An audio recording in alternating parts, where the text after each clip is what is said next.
Pakilala ka. Hello! Ayan, second vlog for today. Yes. Daming ganap sa buhay mo. So, ito si Sir Ricardo. Yes, ayan, from... Ikaw na lang magpakilala. Ayan. Bali, yun, isa po tayo sa mga tumutulong sa, nag-health advocate po tayo. Ayan, isa sa mga service ko po is auricular therapy. So, yun po, ngayon po gagawin po natin kay Ma'am Daisy is merong kaming tinatawag na QMRA o MRA, Magnetic Resonance Analyzer, na kung saan merong 1 minute, 36 organs na po yung nakikita po dito. So, ang good thing, wala po siyang radiation, pero hindi po namin siya kinoconsidered as diagnose. Dinadiagnose yung health ng, ito po ay screening test para maging reference lamang po ng pasyente kung saan specific na organs ang meron siyang makikita dito. Doon po namin nire-refer sa mga doctors na specialist po doon sa mga concern niya po. So, parang meron lang confirmation yung nakita po dito sa machine natin. So, let's start na po tayo. So, sisimulan na po natin kay Ma'am Daisy. In just 1 minute, ay kita na po yung result. Okay po? Action! O, yan. So, biglaan po ito. Kanina, sabi ni Andrew, may pupunta nga daw dito, may kaibigan siya. Kasi nga yung sa tainga ko, meron talaga akong nararamdaman sa... Kanina nga nag-usap kami ni Sir Ricardo. Sabi ko, may something kasi sa tainga ko na parang wala nang power. Wala nang harang. Mahina yung pamilya. Hindi ko talaga, yung pwede kong i-explain sa nararamdaman ko sa tainga ko. So ito na nga, wala akong alam dito. So, let's go! Paano gagawin? Ilagay nyo lang po yung kamay nyo po. Tignan natin kung paano kamay. Okay. Itutok mo kaya dito. Baka ma-detect yung sing-sing. Okay. Sige po. Ilagay mo dito. Okay. Ayun, para makita. So, yun po, ang gagawin nyo lang po, huwag muna magsasalita, relax lang po. So, yung kamay nyo po, ilagay nyo na sa gilid, bangsak nyo lang po. Okay, yung relax lang po, start na tayo. So, yun, 1 minute lang po. Yan. Dapat pala nakaano yung screen ng laptop mo. Sige po. Dapat nakikita yung screen. Sige po. Okay, start na po tayo. Huwag muna mag-set na, ma'am. Start na tayo.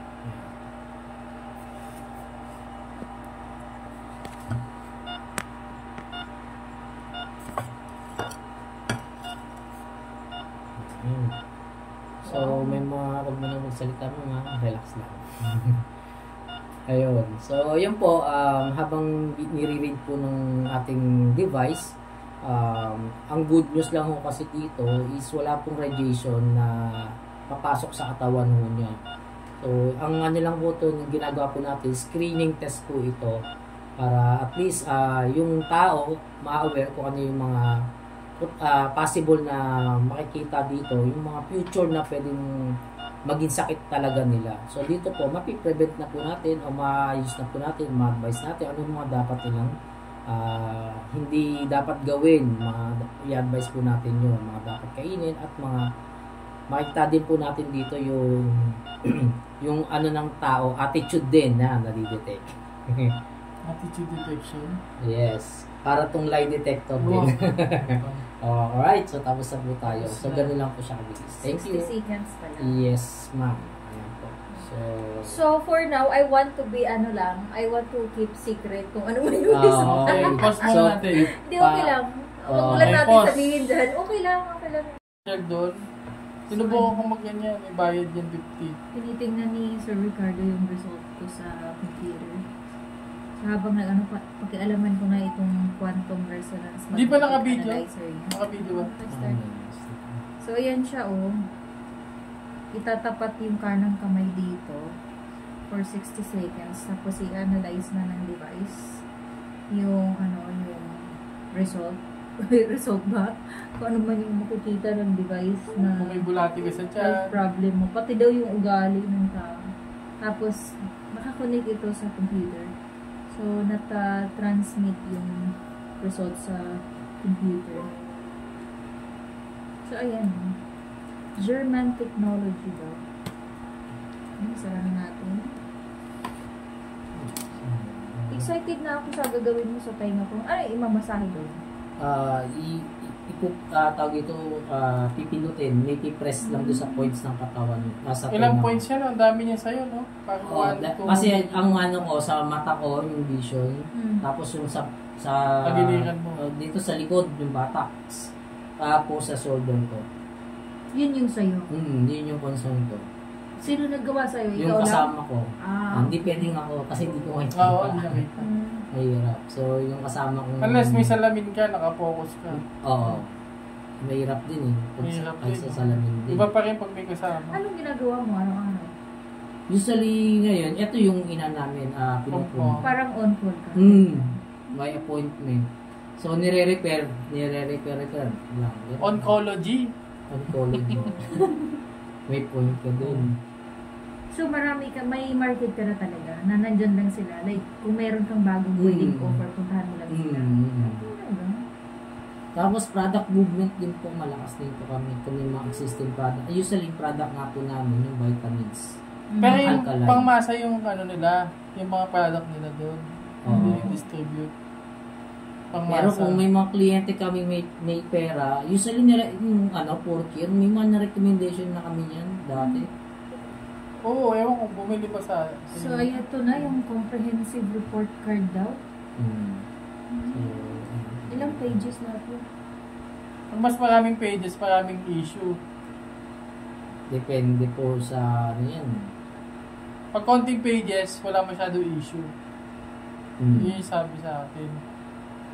Pero meron bro na na yung may mga konti lang pero mas siya, Malala. mas medyo may malalim na Parandaman. unang-una po yung absorption, gastro mo po. Nakaka-experience na po kayo ng pangangasim before ng sikmura. Nagkakaroon na ho ba kayo Acid ng reflux, ganyan. yung sinikmura ho kayo? Oo, minsan May mga parang na-experience. hindi agad bumababa. Yung bloated pa, marami po pong bloated. Tapos, kamusta po yung ihi? Madilaw po ba na Hindi, kamusta? okay Hindi naman. naman, okay naman. Nagpipigil lang ng ihi. Babae usually. Parang normal sa Normal. lahat ng Oo. tao. Halimbawa, nasa biyahe. Mm. Pero yung pagpipigil na walang dahilan, Oo. wala naman ganun. So, yun yung... Pero di naman Sa gabi po, pagkamusta paggabi, ilang beses kayo umihi sa gabi? Pag normal natutulog. naman. Siguro pagising. So, parang pagigising. Madaling araw gumigising para umihi. Siguro pag napapainom ng maraming tubig bago matulog. Pero pag hindi naman, hindi naman. Okay. May nararamdaman na po sa joints, sa tuhod, sa paa? Wala naman. Wala naman. So, dito po sa nakikita po natin sa result, anytime baka lumabas na to. Pag ganyan. Opo. So, yun po yung na. So, since 43 na. Oo, okay lang yan. So, ayun. Normal sa 43 age years. po kasi Oo. na ganun talaga. No, pause ko muna. Side okay Kasi lang. sabi mo Okay private lang, yun. okay lang. Ha? Yung ano. Oo nga. Okay lang. Oo, okay. Private yun eh. Okay na, hindi naman Yung malala. result. Okay lang. Mamaya, palala ng palala yan. Okay lang. Nandyan na siya. Oo. Ngayon po siya. Palala ng palala yan. Sige ka. Ito po, hormones, sabihin po, wala, nag-mens para ho ba?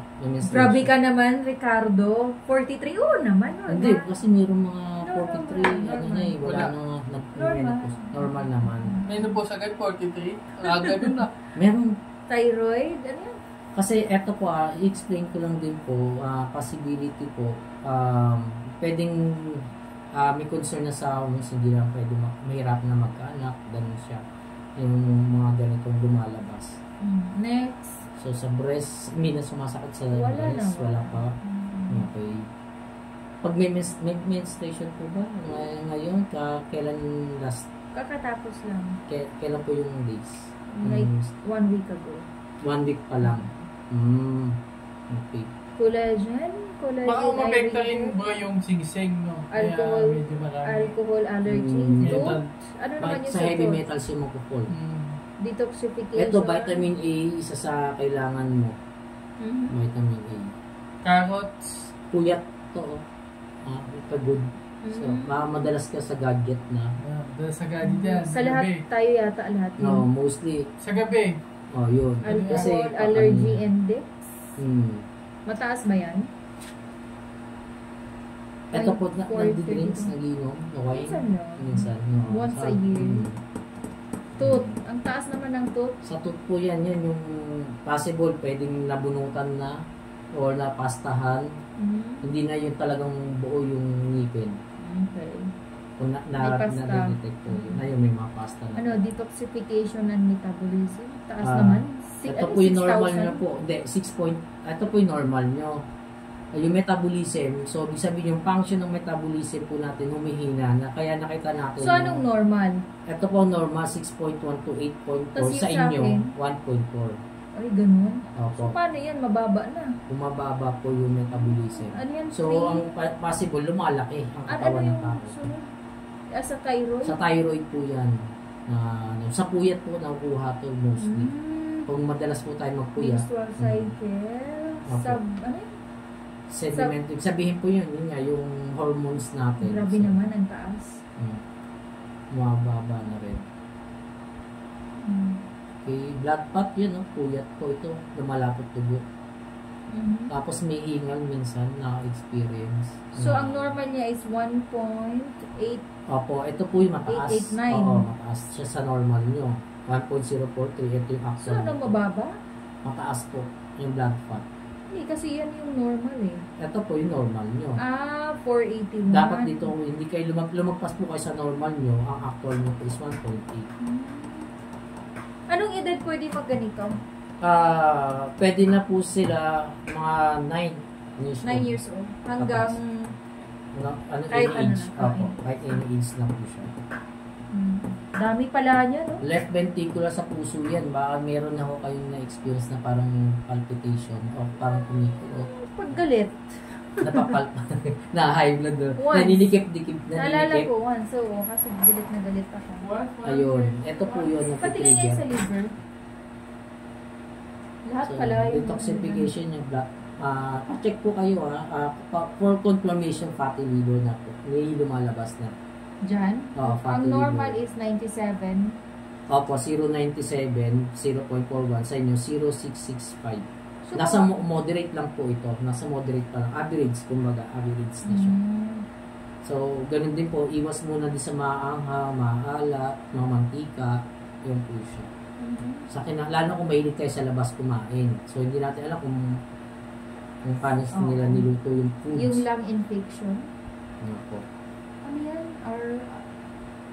Oxygen content? 17,903 ang normal. Opo, sa normal 7.903 to O, bakit 21, ganun lang? 4.9. So, ito po ay sa lungs po ito. Kailangan natin at least gawin po natin breathing exercise. Inhale, exhale sa umaga. Lalo na may puno naman ho dito. Mas maganda po yan. Yung oxygen kasi ng lungs medyo bumababa. Kaya minsan pag nagalit, nagtitrigger yun na kaya biglang... Functional status of... Ito po, may pagsakit ng ulo na ho kayo na-experience before. Wala naman. Pagkulang sa tubig. Dito po, ito po naman, dito naman sabi, may tinatawag tayong parang migraine, nandun na siya, papunta na siya doon. It's either, meron na rin siyang tinitrigger na yung headache na minsan, yung depende sa level. Any type of na stress, nagtitrigger yan. Ayun yan. Bilang kasi sa tulog din ito eh. Isang reason dito. Basic physical quality. Human toxin. Sugar po sa ihe, nag-relief na rin po. Pero hindi pa tumalala. Ma-address pa naman yun sa mga ano. Kasi sa mga buto na rin po nagsisimula na rin. Hypoxia, kasi may hingal po. Na-experience nyo na talaga yun.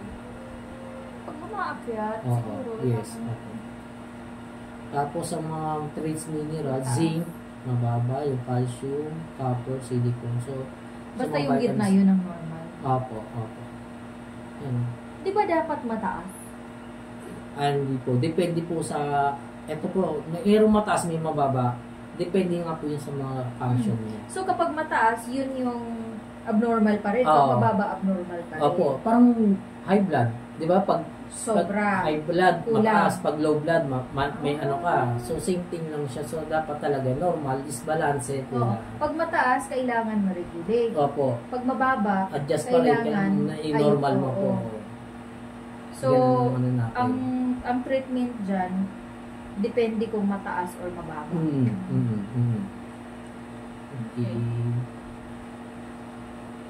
Sa skin, na-expose kayo minsan sa labas, araw. Sa araw, Oo. ganyan, lalabas ka, bababa ka, maglalakad ka sa arawan. Kung gumagamit naman kayo sunblock. Sa face lang. Sa face lang. Okay. Minsan. So, yun po, dito sa case po ninyo, nagkaroon na kayo ng allergy before? Hindi pa naman. Hindi pa naman. Okay. Sa init to eh. Skin immunity.